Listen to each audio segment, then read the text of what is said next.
all good to you? Yeah, they were, you don't hang around on a set. I don't, anyway. At 82 years old, Angie Dickinson is long past the point of sugarcoating her memories. She's outlasted the gossip columns, the studio contracts, and the unspoken rules that once kept young actresses quiet. Her career started in an era where one wrong move could end it all, and where the most powerful men on set held an almost untouchable sway. One of those men was John Wayne, Hollywood's unshakable symbol of American strength. On screen, he was the steady hand, the unflinching lawman, the hero who always had the answers. Off screen, his presence was just as commanding, and sometimes it crossed a line from reassuring to just plain overwhelming. When Dickinson looked back on filming Rio Bravo, she hinted at moments of quiet tension, subtle intimidation, and the pressure of standing toe-to-toe with a legend who was very used to getting his way. It was a side of Wayne few people ever dared to describe. For decades, the on-screen chemistry between Angie Dickinson and John Wayne in Rio Bravo has been the stuff of Hollywood legend. But what if the story we all know isn't the whole story? At 82, Angie Dickinson finally set the record straight, and what she revealed about the King of Westerns was far more complicated and, frankly, more interesting than any on-screen romance. Their chemistry may have sizzled, but behind the camera, a quiet power struggle was playing out, one that changed her forever. We're about to uncover the truths Dickinson has only recently begun to share, stories that show a side of the Duke the public never saw. Was he a mentor? A rival? Or was it something else entirely? To understand the truth, you first have to understand the myth. And in the middle of the 20th century, no myth was bigger than John Wayne. He wasn't just an actor. He was an American monument. By the late 1950s, when Rio Bravo was made, Wayne had been a box office titan for almost 20 years. He was the embodiment of a certain kind of American masculinity, rugged, decisive, and morally clear. His slow, deliberate drawl wasn't just an affectation. It was the sound of authority. His walk was the stride of a man who owned every dusty street he stepped on.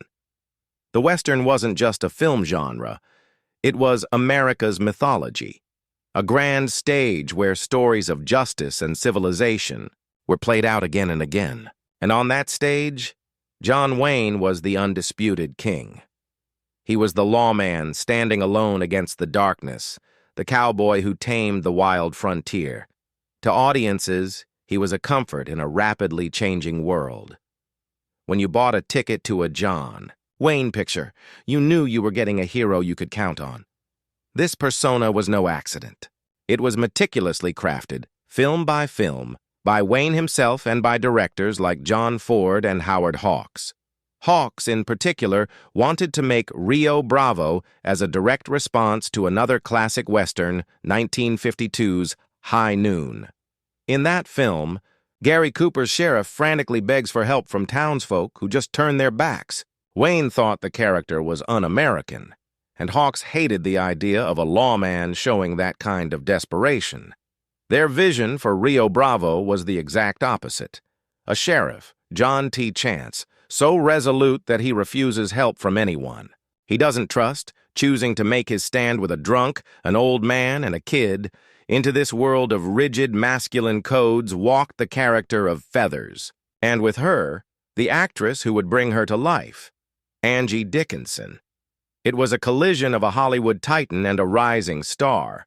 The public saw a flawless, fiery romance, but the reality of creating that illusion under the scorching Arizona sun was a story that would take decades to fully come out. Angie Dickinson wasn't born into Hollywood glamour. She was born Angeline Brown in Culm, North Dakota, the daughter of a small-town newspaper publisher. It was a world of prairie work ethic, a far cry from the dream factory she would one day conquer. Her family moved to California when she was 10, but that grounded sensibility never really left her.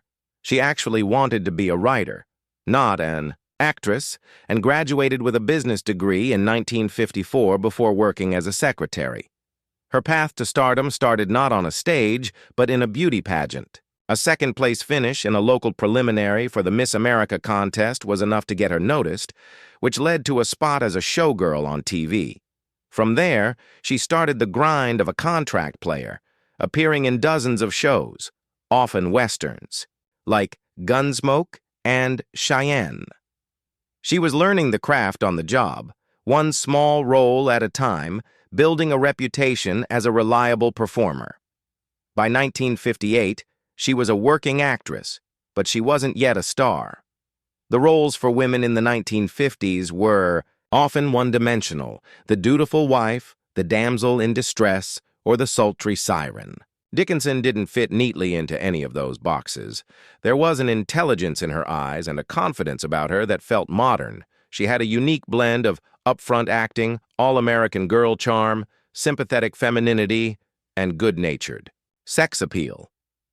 This was exactly what director Howard Hawks was looking for when casting Rio Bravo. He didn't want a passive love interest. He was looking for a Hawksian woman, a character type he was famous for. These women were strong, witty, and more than capable of holding their own in a man's world, like Lauren Bacall in To Have and Have Not. They were equals to their male counterparts. Hawks saw that fire in Dickinson.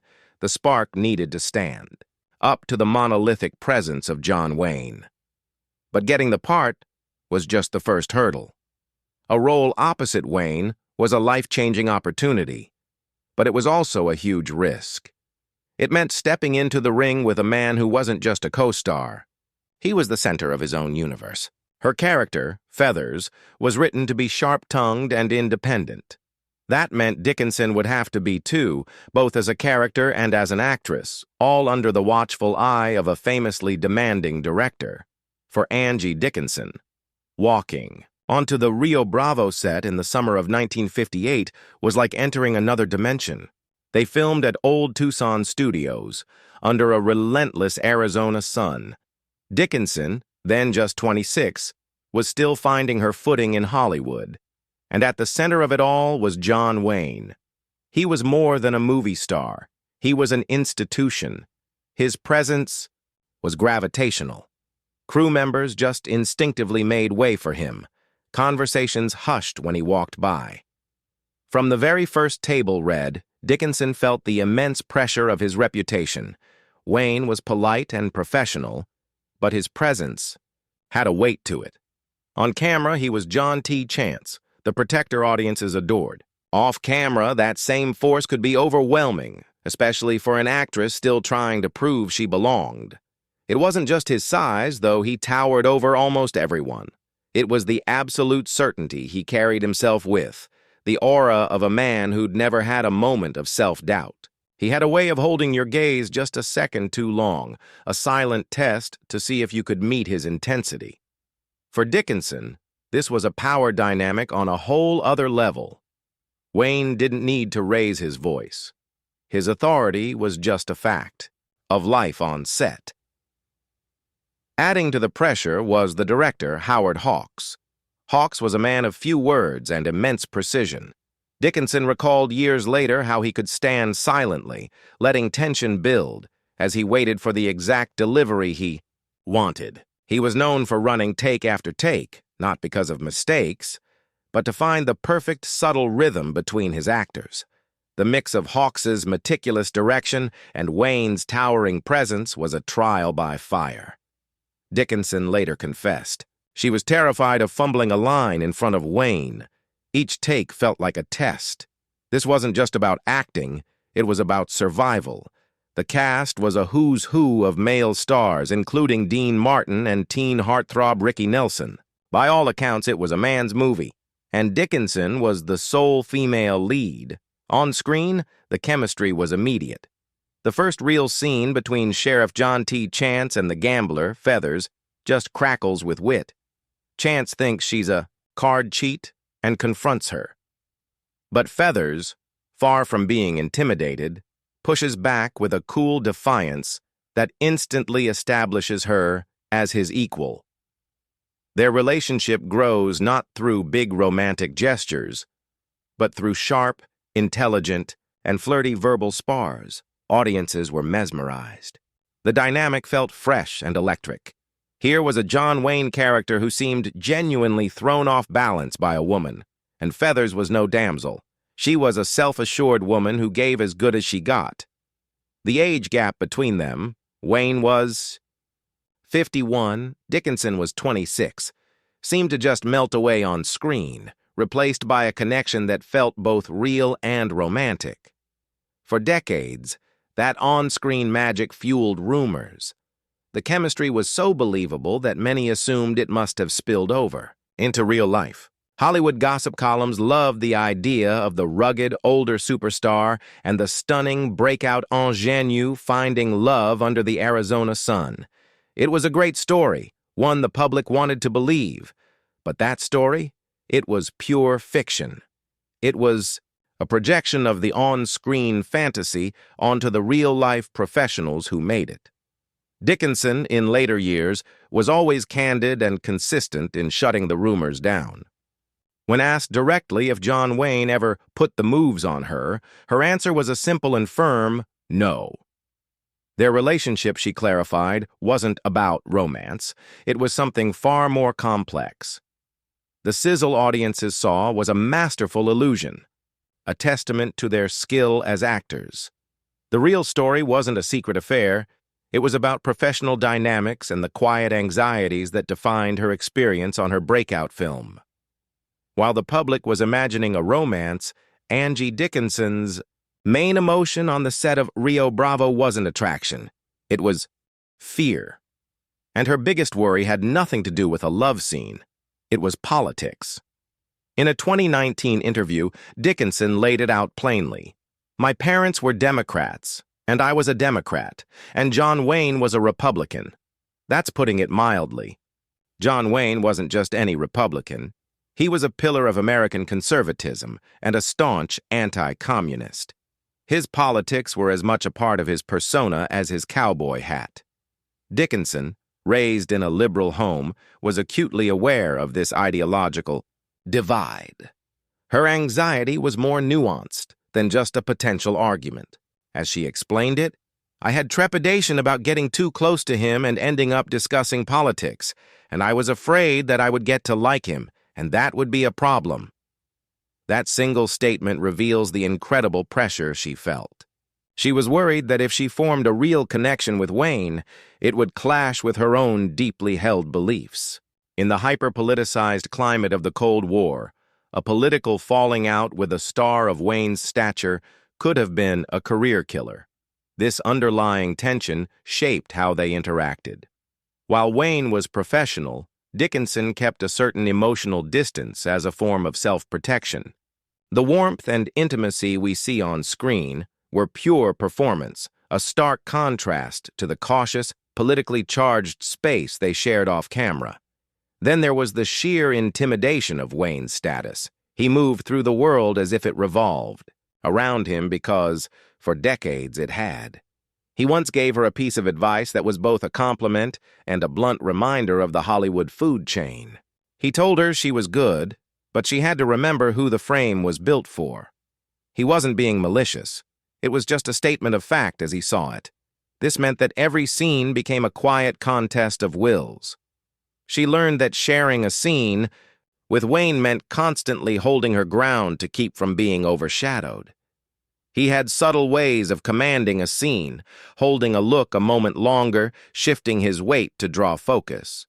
Dickinson had to learn to match his intensity without being swallowed by it. This struggle, born of fear and professional necessity, was the invisible engine driving their on-screen chemistry.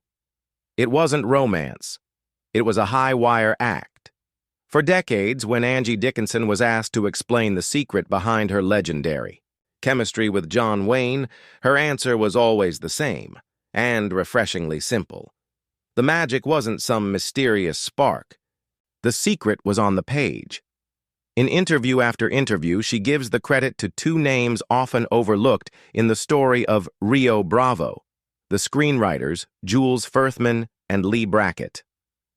The writing is not only underrated but ignored in this movie because it looks so natural, Dickinson explained. You forget those words were all written. She felt that because their work seemed so effortless on screen, people failed to recognize the incredible craft behind it. But you forget that all those words were written, she would state emphatically. This is the core of her truth. The dynamic that hooked audiences, the witty banter, the slow-burn romance, the battle of equals, was all meticulously constructed through dialogue. Lee Brackett, in particular, was a master of this. As one of the few top female screenwriters of the era, she knew how to write the kind of strong, self-sufficient Hawksian woman. She had co-written The Big Sleep for Hawks and would write 2 more westerns for him and Wayne. Brackett knew how to write for Wayne, but she also knew how to write a character who could challenge him. The script for Rio Bravo is a masterclass. The relationship between Chance and Feathers is built almost entirely through their verbal exchanges. Think of their iconic scenes. Every line is a parry and thrust, revealing layers of attraction, annoyance, and growing respect. The romance feels earned because the characters earn it, word by word. Dickinson believed the film was often mislabeled. The world called it a Western, but she felt it was, at its heart, a romance.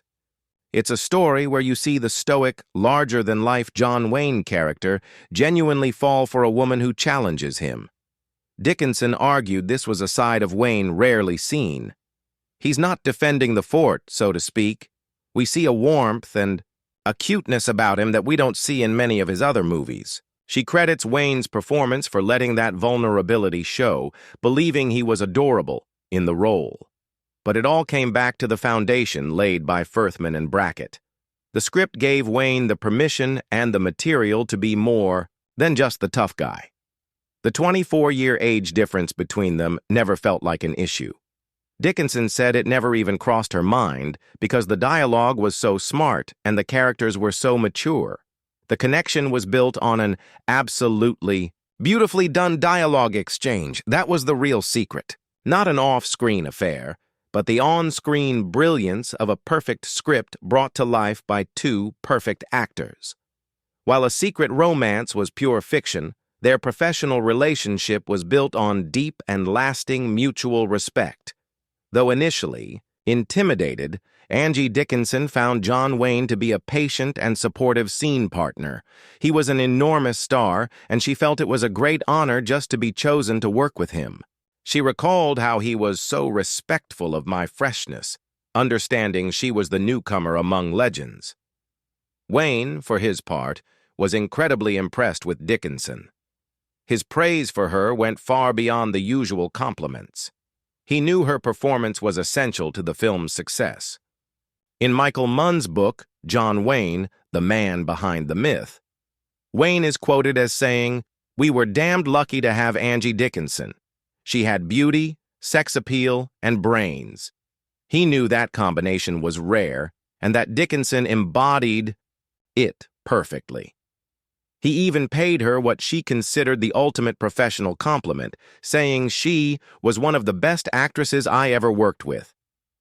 This was high praise from a man who had shared the screen with Hollywood's greatest leading ladies, including Maureen O'Hara. Wayne admired her talent, but also her professionalism. He respected that she could hold her own and bring intelligence to the role. Dickinson returned the admiration. Years later, she would say Wayne's presence was the #1 reason Rio Bravo still holds up. She saw a warmth and charm in him that came out in his interactions with the entire cast. Their on-screen relationship worked so well because that mutual respect allowed them to challenge each other on a foundation of trust. They worked together again, but they never recaptured the unique magic of Rio Bravo. That film remains the pinnacle of their partnership, a testament to what happens when a brilliant script is placed in the hands of 2 actors who, despite their differences, shared a profound professional respect. The truth of their relationship wasn't a hidden love affair. It was a partnership that created a masterpiece. What are your favorite moments from Rio Bravo? Do you agree that the script is the secret to its enduring appeal? Share your thoughts in the comments below. And if you love learning the stories behind Hollywood legends, make sure to like and subscribe for more. The truth Angie Dickinson revealed wasn't a scandal meant to tarnish an icon. It was something far more nuanced and human. The story of her time with John Wayne on the set of Rio Bravo wasn't about a hidden romance, but about a professional trial by fire. It was the story of a young actress navigating the immense gravity of a Hollywood legend, fighting to hold her own space in the frame while dealing with quiet intimidation and political anxiety.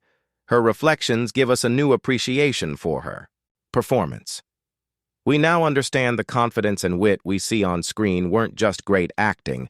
They were a reflection of the resilience Dickinson had to summon every single day.